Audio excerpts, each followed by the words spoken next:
Muy bien. Bueno, el día de hoy vamos a ver dos temas. Adelante, adelante. Siéntense, por favor.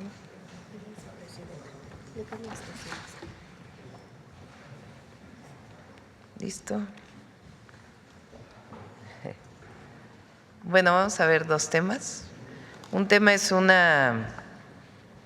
enlace que vamos a hacer para una obra en Colima, de Conagua. Lo va a presentar Efraín Morales. Le pedí también, aprovechando, que pudiera aclarar sobre la ley de aguas, que es lo que las falsedades que están diciendo que tiene la ley de aguas y lo que sí tiene, lo relevante de por qué se envió la reforma a la ley de aguas nacionales. Eso sería lo primero. Y después está aquí Pepe Merino, Rosaura Ruiz, Jorge Luis Pérez Hernández, coordinador nacional de infraestructura. Digital, están con Pepe Merino, Jorge Luis Pérez Hernández, coordinador nacional de infraestructura digital, Raúl Soto García, director ejecutivo interino de Infotec, el doctor Arturo Reyes, director general del Politécnico, y también Héctor Benítez Pérez, director general de Cómputo y Tecnologías de Información y Comunicación de la UNAM, y la secretaria de Ciencia, Humanidades, Tecnología e Innovación. Vamos a presentar, la semana pasada presentamos el convenio que hicimos con el Centro de Supercómputo de Barcelona y ahora vamos a presentar cómo vamos a hacer la supercomputadora Coatlicue, se llama, en México, que va a iniciar su construcción el próximo año. Entonces nos lo van a presentar ellos y la importancia que tiene que México tenga una supercomputadora de este nivel. Entonces primero vamos con Efraín y después con Pepe Merino y Rosaura. Adelante.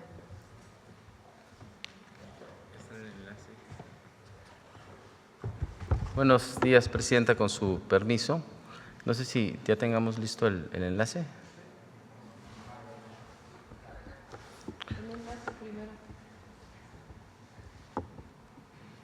Bueno, vamos a dar inicio a una obra muy importante para el estado de Colima. Se trata de una obra que hemos denominado Agua para Colima. Es la construcción de un acueducto de alrededor de 21 kilómetros que va a tener una inversión de alrededor de 1.780 millones. Este acueducto va a dotar de prácticamente el doble del suministro a la ciudad de Colima. Es un acueducto que está planeado para resolver tanto el suministro de agua en cuanto a cantidad y en cuanto a calidad para los siguientes 30 años en el estado en la ciudad de Colima. Y si me lo permite, Presidenta, le cedería el uso de la voz de aquel lado a la gobernadora Indira Vizcaíno. Buenos días. También se encuentra con ella el subdirector general de Agua Potable, Drenaje y Saneamiento de la Comisión Nacional del Agua, Felipe Satarain. Adelante, gobernador. Muchísimas gracias, Efraín. Presidenta, muy buenos días. Me da muchísimo gusto tener la oportunidad de coincidir nuevamente con usted. El día de ayer tuvimos la oportunidad de coincidir en este histórico 25N. Y el día de hoy, con el arranque de esta obra Agua para Colima, que es fundamental para nuestro estado, particularmente para la zona metropolitana de la capital. Colima por décadas ha tenido un suministro en esta zona metropolitana desde un acueducto que viene de la comunidad indígena de Zacualpan, a la cual estamos profundamente agradecidos, pero el crecimiento de nuestra zona metropolitana hacía indispensable desde hace ya varios años el tener nuevas fuentes de abastecimiento que garantizaran el acceso al agua, que nos garantizaran además la presión que se requiere y las cantidades necesarias para poder suministrar de forma adecuada a esta zona. Y con esta obra que se ha autorizado a través del gobierno que usted encabeza, Presidenta, pues se deja una muestra clara de la sensibilidad, de la empatía, del amor que usted tiene por el pueblo de Colima. Yo lo decía en una visita a nuestro estado y lo quiero reiterar el día de hoy. De pronto, en el pasado neoliberal, había decisiones que se tomaban estrictamente en función de cuántas personas habitaban un estado, por no decir de cuántos adultos eran parte de un listado nominal. Y con su gobierno queda demostrado que la visión de este gobierno de México, encabezado por la primera mujer presidenta de nuestro país, toma decisiones en función de que todas y todos los mexicanos valemos exactamente lo mismo, seamos parte de un estado con poca población como el nuestro o no, que todas y todos los mexicanos somos seres humanos que merecemos tener a salvo y garantizados nuestros derechos. Y el derecho al agua se convierte en una realidad con esta obra que da viabilidad, como lo decía el director de Conagua, para los próximos por lo menos 30 años de esta zona metropolitana de nuestra capital. Una inversión sin precedentes que nos posibilita garantizar este servicio y este abasto para nuestra zona metropolitana. Agradezco muchísimo que nos acompañe el doctor Felipe Zatarain, quien es nuestro director general también de agua potable, drenaje y saneamiento. Muchísimas gracias por estar en Colima. Y de corazón, Presidenta, con esta y con todas las obras que se ha respaldado a las y los colimenses, al pueblo de Colima, quiero insistir en el agradecimiento profundo que tenemos, esa sensibilidad que se ha tenido para poder atender las necesidades más profundas de nuestro estado. Gracias, Indira. ¿Felipe va a comentar algo? ¿No? Adelante. Sí, muchas gracias a todas y todos. Un aplauso.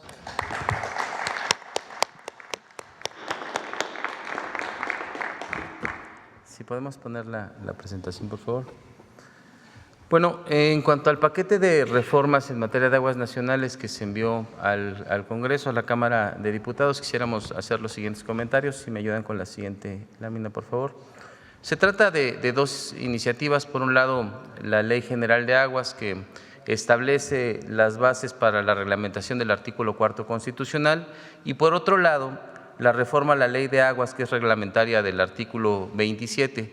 Es muy importante establecer que esta segunda es la que sienta las bases para que el Estado mexicano recupere la rectoría sobre el manejo de nuestras aguas nacionales en favor del pueblo de México. Adelante, por favor. La primera establece las bases, como ya lo comenté, para garantizar el derecho humano al agua. Se definen las competencias, que es un tema muy importante entre los 3 niveles de gobierno, y entre los aspectos más importantes es que se reconoce a los sistemas comunitarios de agua que operan en distintas zonas del país. Adelante. El principal cambio es que el agua deje de verse como una mercancía y se reconozca como un derecho humano, como un bien estratégico para el desarrollo de nuestro país. Este ordenamiento de las concesiones, y aquí quiero puntualizar, es con esta nueva ley el principal cambio es que el Estado mexicano, el Gobierno de México, es el único facultado para poder llevar a cabo el otorgamiento de concesiones.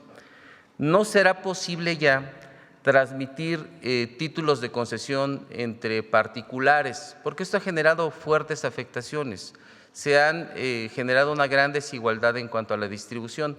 Con la ley de 1992 se permitía que se realizaran trámites entre particulares, y esto lo que provocó es que quien tenía recursos económicos o quien tiene recursos económicos, pues acumula uno o muchos títulos de concesión y con ello grandes cantidades de agua, mientras que hay otros que no cuentan con los recursos suficientes, que no pueden tener el acceso al agua para las actividades más elementales. Estamos hablando de comunidades y de pequeños y medianos agricultores. También se eliminan los cambios de uso. Es un tema muy importante porque actualmente se puede cambiar el uso de las concesiones. Y esto a donde nos ha llevado es que, por ejemplo, se otorgan concesiones para uso agrícola que terminan siendo utilizadas en parques industriales, que terminan siendo utilizadas en campos de golf, o que incluso se llevan a desarrollos inmobiliarios sin que exista un control del Estado, y esto ha generado un gran desorden y grandes afectaciones. También se se crea un nuevo registro de agua nacional público que nos va a ayudar a tener total transparencia en todas las concesiones que se tienen otorgadas en las distintas regiones del país, quiénes son los beneficiarios, cuál es el volumen que tienen otorgado y cómo se otorgaron estas concesiones. Adelante. Este es un asunto que quisiera puntualizar, porque es un tema que ha causado muchas especulaciones, que se está utilizando de una manera inadecuada, sobre las herencias y la compraventa de tierras. Es totalmente falso, porque hay quien ha querido decir que ya no se va a permitir, sería absurdo pensarlo así.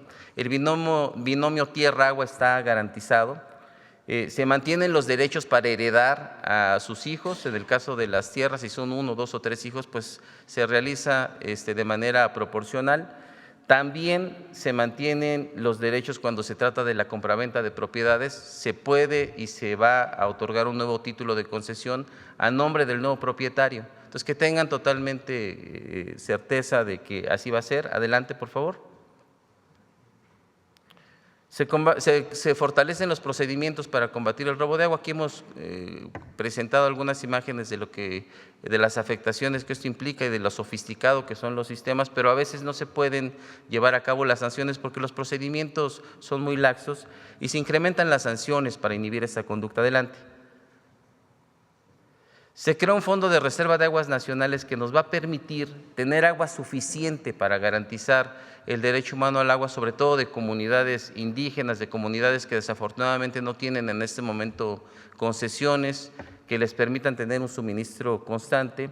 Y también ya no se podrá, estamos evitando el acaparamiento, ya no se pueden mantener títulos de concesión que son utilizados de manera especulativa, es decir, hay muchos beneficiarios de títulos de concesión que no los están utilizando, que únicamente los tienen almacenados y que no permiten que quien realmente necesita esos títulos de concesión, esa agua, la pueda utilizar. Es como tener formada una cubeta y no permitir que el que la necesita, que la tiene atrás, la pueda utilizar. Adelante. Eficiencia en el uso del agua. Se promueve la tecnificación del riego, se fortalecen los mecanismos para medir el agua, porque lo que no se mide no se puede eficientar. Se establecerá una regulación correspondiente para la captación pluvial. Nosotros somos promotores de la captación pluvial, es un mecanismo que ayuda mucho a agricultores y a comunidades que se encuentran en zonas altas. Lo que se está regulando es que no se lleven a cabo infraestructuras pues que salen de cualquier proporción. En algunos lugares ya son verdaderamente lagos. Cuando esto afecte el ciclo del agua, es decir, que esa agua deje de llegar a los ríos, pues tiene afectaciones para especies de animales, para especies vegetales, y lo que estamos cuidando es que no se cometan abusos en ese sentido. Adelante. Bueno, y finalmente quisiera terminar diciendo que quienes están en algunas ocasiones oponiéndose a esta iniciativa, quienes generan campañas de desinformación, quienes están muy preocupados porque no se pase esta ley en los términos que se ha planteado, pues es que lo que están haciendo es defendiendo sus intereses, porque son quienes durante muchos años, al amparo del poder político y al amparo del poder económico, han acaparado grandes cantidades de agua y con eso no han permitido que quien realmente la necesita, sobre todo pequeños y medianos productores, sobre todo comunidades rurales y comunidades indígenas, puedan acceder al agua que le pertenece al pueblo de México. Entonces, eso es lo que son los aspectos más importantes que quisiéramos destacar de la iniciativa. Decimos que seguramente se discutirá en los próximos días en la Cámara de Diputados. Sabemos que en algunos aspectos se está trabajando para enriquecer la propuesta y estamos muy atentos dando seguimiento a estos trabajos. Es cuanto de mi parte, Presidenta. Gracias.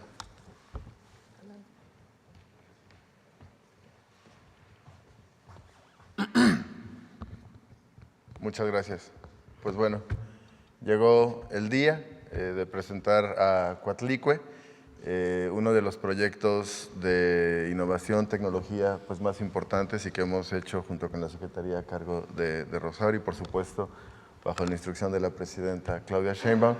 Coatlicue, la supercomputadora pública mexicana que forma parte, como decíamos, del Plan México. Siguiente, por favor. Si me permite, Presidenta, explico muy rápido qué es una supercomputadora, porque yo creo que ayuda a dimensionar la importancia. Muchas gracias. Bueno, Una supercomputadora es una computadora hecha de miles de procesadores. Un procesador es lo que compone a una computadora normal, como la que tenemos en nuestras casas o en nuestros trabajos o en la escuela, que trabajan al mismo tiempo. Esta es la parte quizá más importante. Son miles de computadoras que al mismo tiempo están trabajando en la solución de un mismo problema. Y usualmente suelen ser problemas pues, que usan millones y millones y millones de datos, y que en una computadora, incluso la computadora más avanzada que podamos tener en nuestro lugar de trabajo, pues tomaría meses, a veces hasta años. Nosotros en la agencia a veces procesamos conjuntos de datos que nos pueden tomar 3 semanas en procesar, pues con esto sería 2 segundos, 2 minutos y estaría listo. ¿Y cómo se compone? Uno de los componentes, además de los CPUs, que son lo que normalmente tienen las computadoras en nuestras casas, tienen GPUs. ¿Qué son los GPUs? Son unidades de procesamiento gráfico. Estos son procesadores de computadoras que nacieron para videojuegos, que demandan mucha memoria porque tienen pues, imágenes y cada vez imágenes de mayor nitidez y calidad. Los GPUs, además, uno de los usos clave es que están ni mandados a hacer para procesar temas de algoritmos de inteligencia artificial. Entonces, todo lo que ustedes ven en temas de inteligencia artificial, sean imágenes o sean textos, los procesadores que usan para poder resolver estos algoritmos son los GPUs. Y Coatlicue tendrá un aproximado de 15,000 GPUs. Estos GPUs van en unas cositas que les llamamos chasis. Algunos, usando la palabra en inglés, les llaman racks. Estos chasis, como los del coche, ¿no? Que tienes la base de metal y sobre esa montas el resto de cosas, es la misma lógica. Tienes el chasis y sobre el chasis pues montas los distintos procesadores, en este caso, 2 procesadores, y en el caso de Coatlicue estamos hablando de 7,500 chasis aproximadamente. Cada chasis, no es lineal la conversión, pero pensemos, digamos por claridad, que cada chasis equivale a unos 50, 60 computadoras. Es decir, si multiplicamos 50 por 7,500, estaremos hablando de 375,000, 400,000 computadoras. Imagínense 400,000 computadoras como las que conocemos, digamos con una capacidad RAM importante, trabajando al mismo tiempo.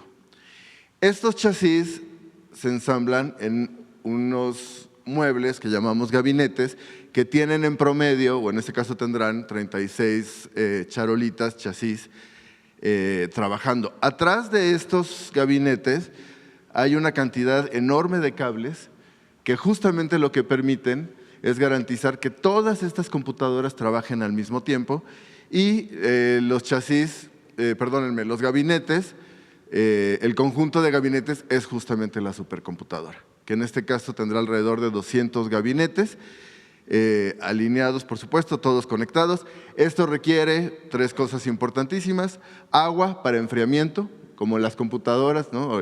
Ahorita que las tienen en la pierna, notarán que se calientan un poquito, pues estas son supercomputadoras que también se calientan mucho y que requieren un enfriamiento importante, energía eléctrica justamente para eso, y conectividad pues para poder dar servicios remotos y dentro de la misma supercomputadora. Entonces, estamos hablando de una computadora pues que casi ninguno de nosotros ha visto nunca en su vida y que en 2 años veremos construida en México. Siguiente. ¿Para qué sirve? Analizar cantidades inmensas de datos en segundos para mejorar decisiones importantes. Por ejemplo, ahorita hablo de las utilidades, pero por ejemplo en el caso de agua, estimar la cantidad de agua superficial y profunda, por ejemplo, en el país, y otros temas: salud, clima, energía, movilidad, telecomunicaciones, etcétera. Y esto, pues por supuesto, impulsa el desarrollo tecnológico del país, la prosperidad económica y la investigación científica, ¿no? Es un proyecto que vincula 3 áreas claves, ¿no? Tecnología, prosperidad económica, incluyente, inclusiva, y la investigación científica nacional de punta. Siguiente, por favor. Y este es Coatlicue. Como les decía, será la supercomputadora más poderosa de América Latina, un procesamiento de 14,480 GPUs, más o menos, que son los procesadores, y una capacidad. La forma en que se mide en la supercomputadora se llaman petaflops, y perdón por el terminajo, ¿no? Pero es como para que ustedes tengan la referencia. Un petaflop lo que significa es que se pueden realizar 1000 billones de operaciones por segundo. Un billón es 1.000.000 de millones. 1000 de esos por segundo es lo que significa un petaflop. Coatlicue, que aquí me ilustraba José Alfonso, que es profundo conocedor del tema, es la fuente de poder, ¿no? La fuente de vida. 314.000 billones de operaciones por segundo. Imaginen lo que vamos a poder hacer en términos de estimaciones y cálculos. Y una inversión pública de alrededor de 6.000 millones de pesos, que por supuesto esperamos amortizar muy rápido solo por la utilidad que nos va a generar. Siguiente, por favor. Y este es el comparativo. Hoy la computadora más poderosa, más grande de América Latina está en Brasil. Es una supercomputadora privada, se llama Pegaso, que tiene 42 petaflops, es decir, 42.000 billones de operaciones por segundo. Este es el comparativo, vean, el tamaño ilustra la diferencia de Coatlicue, 7 veces la que hoy es la más grande. Y en el caso de México, que no es menor, y que además en su momento la más poderosa al día de hoy es Yucca, que tiene 2.3, que está en Sonora, en la Universidad de Sonora, 2.3 petaflops. Siguiente, por favor. Entonces, bueno, ¿qué hoy vamos a poder hacer? Y además es importante decirlo, además de que es una computadora pública, esto implica que vamos a poder hacer de manera soberana, los mexicanos, las mexicanas, 4 cosas centrales. 1, resolver problemas públicos que requieren alta capacidad de cómputo, y ahorita ilustro algunos. 2, y en esto Rosaura es la experta de su equipo, realizar investigación científica de punta en sectores estratégicos. 3, ofrecer capacidad de cómputo para apoyar proyectos emprendedores. Por ejemplo, si hay una iniciativa, como le llaman, un startup, que requiere mucho cómputo para su proyecto de negocio, de emprendimiento, pues poder reservar un poquito de esta capacidad para ello, que de otra forma no podrían acceder. Y 4, dar servicios de cálculo masivo a la iniciativa privada y así también pues generar un modelo autosustentable financieramente, ¿no? Siguiente, por favor. Entonces, con la supercomputadora podremos fortalecer desde lo público la capacidad nacional en áreas de alto impacto tecnológico y económico. Siguiente. Algunos usos públicos, no es una lista exhaustiva. Predicciones climatológicas, lo hablábamos la semana pasada, que requieren un procesamiento enorme de datos, imágenes, indicadores de manera simultánea y que se puede prever no solo la ocurrencia, sino también el impacto de los fenómenos. Planeación de siembras para mejorar cosechas, y esto en términos de la soberanía alimentaria es importantísimo. Por ejemplo, este es uno de los usos más importantes que hace India de su supercomputadora.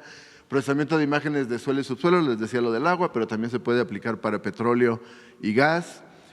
Planificación de consumo de energía y procesamiento de grandes volúmenes de datos, por ejemplo, aduanas, facturas, etcétera, que previenen, pues, por supuesto, actos de corrupción y de evasión fiscal y que generan pues, beneficios públicos muy obvios. Y en salud tiene también un chorro de aplicativos. Siguiente, por favor. Entonces, bueno, la supercomputadora más poderosa de la región será pública, es importante, y un modelo de gestión que además implica la colaboración entre instituciones gubernamentales y educativas. El Politécnico, que nos acompaña su director, muchísimas gracias. Infotec, que es el área de tecnología del gobierno federal y parte de la Agencia de Transformación Digital. Y, por ejemplo, el IPCIT, que es el Instituto Potosino de Investigación Científica y Tecnológica, que es uno de los centros de investigación de la Secretaría de Ciencia, Humanidades, Tecnología e Innovación, pues más importantes y más dirigidos al tema de cómputo o cómputo avanzado. Siguiente, por favor. Entonces, la supercomputadora será operada, además, es importantísimo decirlo, por mexicanas y mexicanos. México tiene una capacidad técnica en sus ingenieros, en sus ingenieras, en sus científicos, científicas enorme, y que tendrán, por supuesto, una formación específica sobre cómputo avanzado, pero que serán quienes operen, científicos, científicas, investigadores, por supuesto, estudiantes, que formen parte de un programa de formación de cómputo, supercómputo, y emprendedores. Siguiente. La ubicación la definiremos en enero de manera colegiada, porque hay varios criterios que considerar. capacidad hídrica, aunque allá hay modelos de reciclamiento de agua para enfriamiento, acceso a energía, que sí es importantísimo, sismicidad y conectividad, y el tiempo de construcción será 24 meses, pero como anunciamos la semana pasada, pues no nos vamos a quedar esperando 24 meses para empezar a resolver problemas. Se crea desde la semana pasada que se firmó el convenio con el Centro de Supercómputo de Barcelona, el Centro Mexicano de Supercómputo en Barcelona, que además, como decíamos la semana pasada, han estado en este centro más de 1000 investigadores e investigadoras mexicanas, y esa es una capacidad que tenemos, por supuesto, que aprovechar con la creación de Coatlicue. Siguiente. Y contaremos con el acompañamiento técnico, por lo pronto, de 2 países y centros de supercómputo hermanos. Uno, el Centro de Supercómputo de Barcelona, que lo anunciamos la semana pasada, y el otro, el Centro para el Desarrollo de Cómputo Avanzado, que es un centro público también en la India. Siguiente.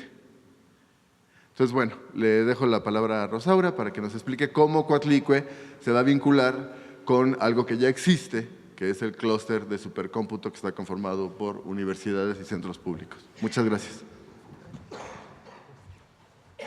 Con su permiso, Presidenta. Buenos días a todos y todas. Yo creo que lo más grandioso que tenemos que decir de este gran proyecto de la doctora Sheinbaum es que es el gobierno en quien encabeza este proceso de superación de lo que se ha venido haciendo por las universidades, por los institutos que antes eran centros CONACYT, ahora son centros CECITI, pero el paso que se da es un paso muy grande y sobre todo quiero destacar ese papel del gobierno coordinando todo este proceso. Ya decía Pepe, la computadora Coatlicue recibe su nombre y nos explicó muy bien José Alfonso, de esa idea de agua, de la energía total, pero también es el símbolo de poder creador y es la madre de dioses como Huitzilopochtli y Coyolxauhqui, la diosa más poderosa de la mitología mexica. Ahora, Coatlicue va a ser el nodo principal, ¿la que sigue? El nodo principal va a encabezar este nodo que hemos estado haciendo desde el lado de la academia. Está formado, ya vieron, por estas computadoras, por ejemplo, Yucca, que ya mencionaba Merino, de la Universidad de Sonora. Están ahí todas, no las leo, ustedes las pueden ver, pero ese es el clúster que actualmente tenemos y con el que estamos iniciando también ese trabajo que decía encabezará Coatlicue. ¿La que sigue?